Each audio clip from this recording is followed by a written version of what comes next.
disclaimer, Tom on this one, and I want to address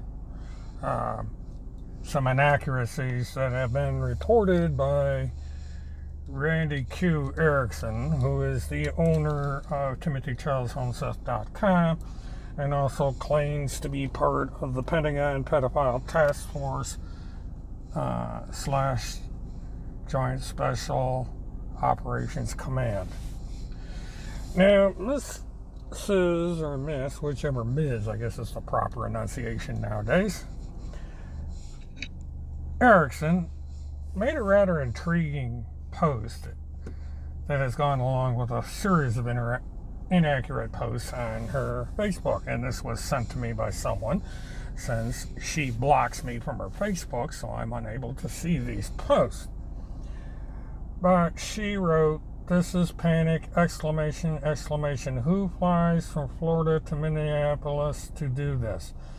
Mert has an FBI office 20 minutes from his house. Before this story, he had over 1,000 subscribers. After this aired, 918 subscribers. Intel said he is not only crazy but dangerous. I say he is dumb, crazy, and dangerous. He has been involved in several children disappearances, not as a journalist, but as a follower from a, quote, utility van." Okay, I'm going to take these inaccuracies from the start.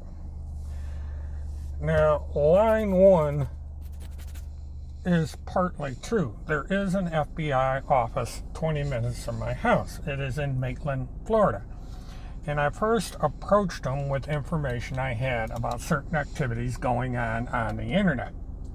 And they took the report. They also advised me that I might want to make a similar report to the FBI offices in Minneapolis, Minnesota, since the headquarters of the entities that I was discussing were located in the states of Minnesota and in the states of Wisconsin. However, participants were residents of the state of Wisconsin, and thus the jurisdiction lies with that office.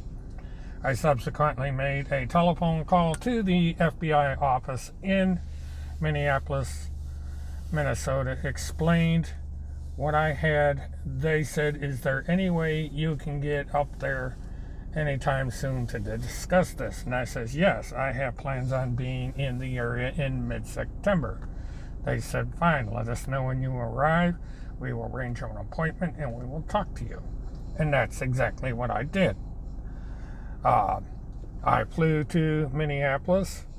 I called the FBI, told them I was there.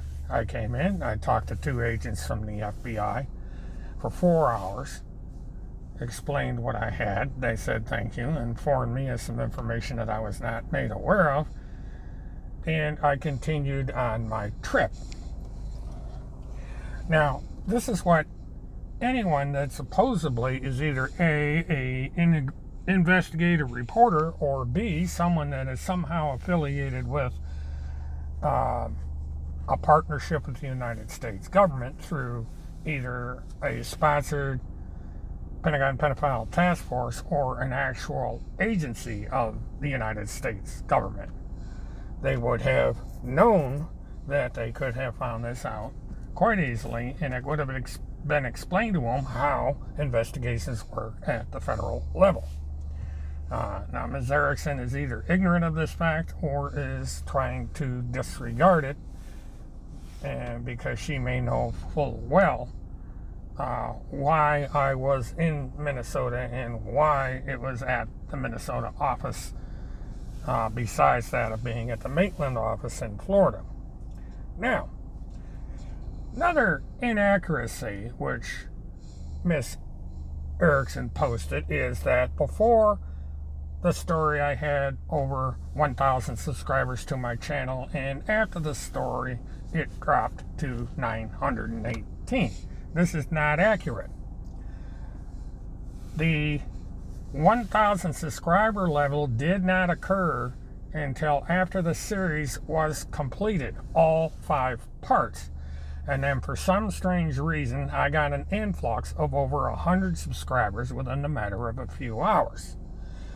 Now, apparently, YouTube didn't like the fact that I got so many subscribers in a short period of time, and they rolled the total back first to around 950 subscribers and then down to 918.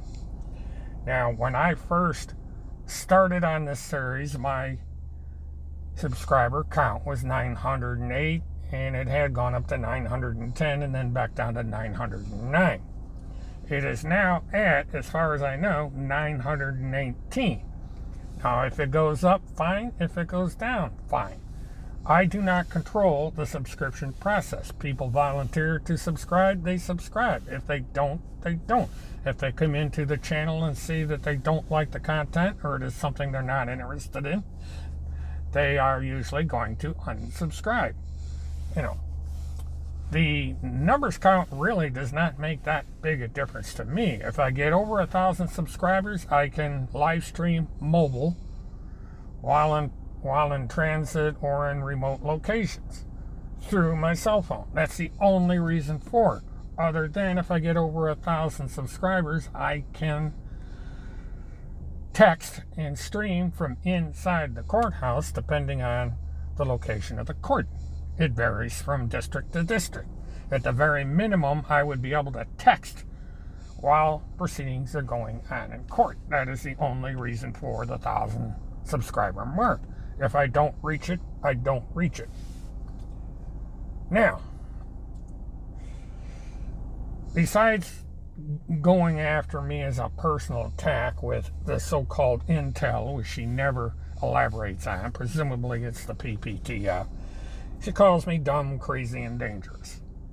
And she says that I have been involved in several children disappearances. Well, guess who else has been involved in several children disappearances and who has an active warrant for his arrest because of his involvement in a child disappearance? You know, this is a little bit hypocritical. She also didn't give proper context to it. I had a live truck that came in off of my inventory, and I used the live truck to do something that no one else was capable of doing at the time, and that is live streaming from the scene as a private individual. No one in the United States at that time had this capability. They do now, because anybody with a cell phone can do exactly what I do. Tim Holmseth does it, or did do it, from a car full of junk. Surprisingly enough, we don't hear anything more from Mr. Holmseth. He seems to have vanished. You get stuff being said in his name in recycled old material, but nothing new, and we certainly don't get Mr. Holmseth live anymore. Now, as to the so-called utility van, I used to own a company called STI Auto Sales. It was a 3-part dealership. One part was the retail sale of used cars. I did not sell new cars. Second part of the business was that I would broker the procurement and sale of antique and special interest automobiles. The third component, which is what we're going to be discussing here, is the engineering manufacture. It's actually not quite manufacturing, but the description is close enough, and leasing out of production vehicles. The shorthand for these things are live trucks. The Ford van that I had was one of my fleet that I had previously leased out to a Florida television station. The lease expired. I took back the satellite truck, live truck, after the station had taken out the equipment that they wanted to retain, and I converted the van to be used as a internet mobile live streaming vehicle rather than put the van up for auction like I normally do with my lease returns. Now, it's a little bit inaccurate to call it, quote, a utility vehicle. By doing so, Ms. Erickson apparently is trying to infer something else, which is a form of gaslighting that these people are known for. The simple fact of the matter is that this is a piece of very expensive equipment which I chose to retain rather than sell for the purposes of doing mobile live streaming. Now, Ms. Erickson has also made some very serious false accusations against me and other people. She has labeled me a serial killer and other things, and she has also done the same to other people. This is a form of slander, it's a form of defamation, and it's an effort that is made every time that I bring up the criminal actions of her and her compatriots. Now, I apparently am not going to be able to stop this short of a legal action, which she knows I can't do because I'm on Social Security. But there is several other individuals, including one Montegraph from the state of Colorado, that is going to be taking a legal action against Mrs. Erickson for making false statements about him. And a multitude of other people are contemplating doing the same. There may be a class action lawsuit in the near future for several people involving the Pentagon Pedophile Task Force and TimothyCharlesHomeseth.com. Since Mrs. Erickson has gone on record as being the owner of TimothyCharlesHomeseth.com and presumably the high command and the other YouTube channels involved in this little escapade, she would be civilly liable for any content of the blog and of the social media sites. And so the evidence is being gathered, and eventually at least one lawsuit is going to be filed, and presumably others. In closing, I would like to say this. As I said, I was asked to come to the state of Minnesota by a federal agency. I will be making one or two other trips at the request of other federal agencies. I will not be doing live streams because I've been asked not to. The FBI would have preferred that I not make the video that I did. So I have promised the FBI and the other agencies that I will no longer discuss any of the subsequent trips I will be making. And the trips are going to be made quite shortly. I will not be announcing in advance of these trips, and you will not be aware of them because, as I said during the series, I can be anywhere at any time, and people can think that I'm right here in Apopka. That is, if I am in Apopka right now.